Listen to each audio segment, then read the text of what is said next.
All right, well, welcome to today's USD 239's Superintendent Show. Today I have with me Stoney Runnion, our Director of Transportation, and Ryan Mortimer, our Athletic Director and Activities Director, Assistant Principal for Minneapolis High School. I'd like to first start off and visit with Stoney about his bus routes.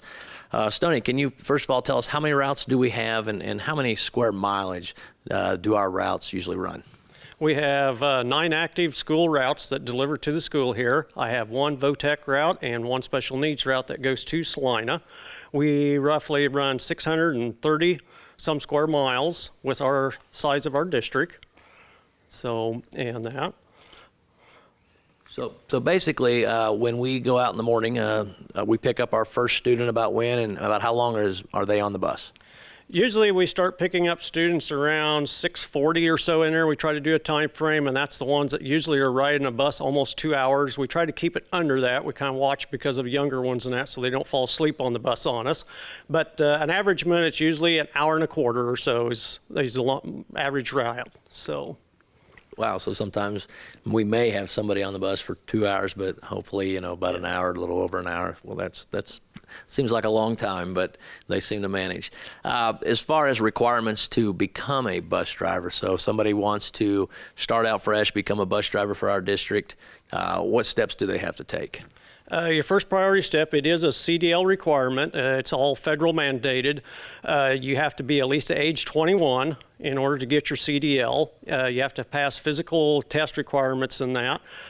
We do require, the state requires a 12-hour minimum, 6 hours driving time and 6 hours actual running time of running a bus and that. So once you kind of meet all them criterias and that, and we'll do most of all the training in that for anybody that's interested in wanting to try to drive a bus.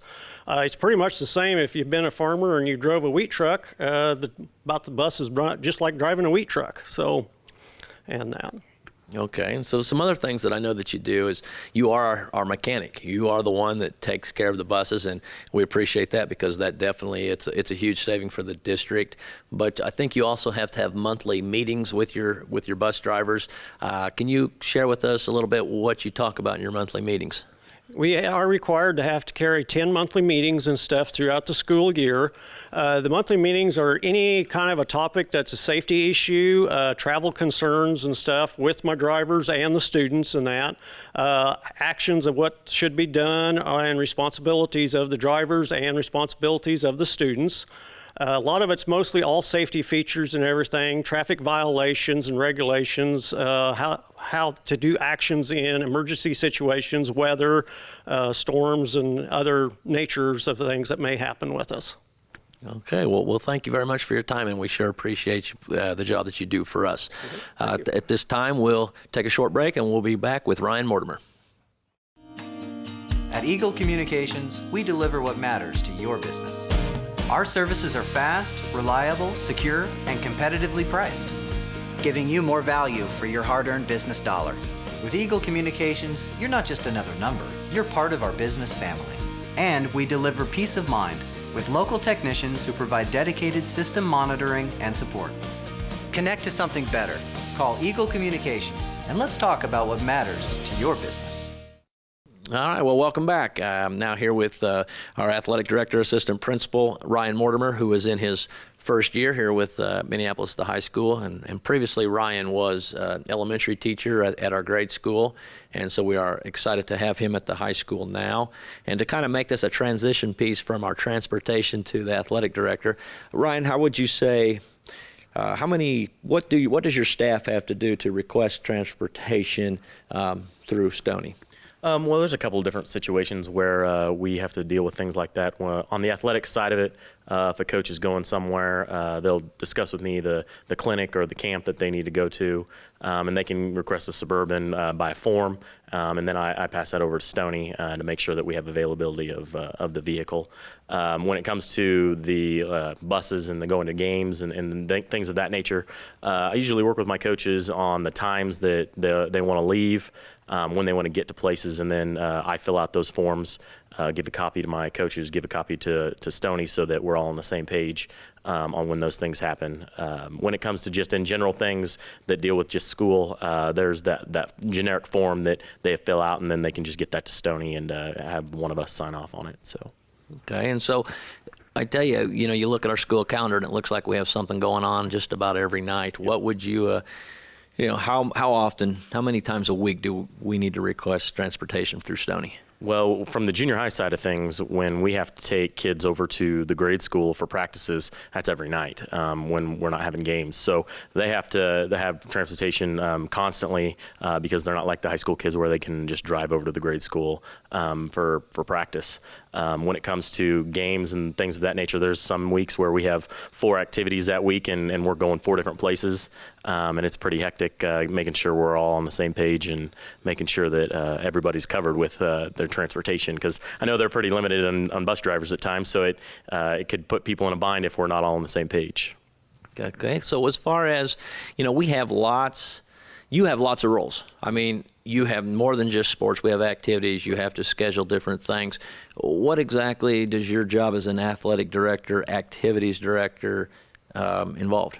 Well, basically, I mean, it's just working with, first of all, the coaches and the activities, the people that are in charge of those activities, to make sure that we're not overlapping. We're making sure that the things are covered and people are in place where they need to be, whether it be a concession stand or working with Stoney and making sure we have transportation for the things that they're doing. So. Okay, and you understand you also probably have to at least get the officials, if maybe not varsity, but JV officials, right, work with the opposing teams on, they're coming into our school away games. As far as communication with the community and with parents, what type of communication system do you like to use? Well, and that's the thing. I mean, we've had a few situations where communication between parents and staff would have a piece that actually we're maybe going to be implementing. It would have been a lot easier if we would have had what we were going to have. We had that tornado issue where it would have been nice to be able to communicate what was going on with parents. The easiest way right now that we have is our school website. If you can get onto our school calendar, we can update that thing just like that, and you'll know if things are canceled, rescheduled, what time they may be. You can even get on there and see a map of how to get to a location if we're going to a certain place on a certain night, and then I can even attach the document so it has the schedule for the night, when we're playing, what times we're playing, and those things. So it really is a valuable tool, because I mean it's got an app for it even, to where you don't have to call into the school anymore. You can just get on the internet if you have access to that, and you can see everything that's happening throughout our week and when it's happening, and all the information that goes along with those activities or athletics. So. All right. Well, thank you, Ryan, and thank you, Stoney. If you haven't had a chance, these two do great things for our school system, not necessarily throughout the academic side, although one would argue that being trained on a bus and having students behave and sit, there's a little academic behind that. And same thing, there's a lot that you can learn through sports and through our coaches. And so appreciate both of these two, the work that they do for our district. And thank you for joining us again this week, and we'll see you next time. Thank you.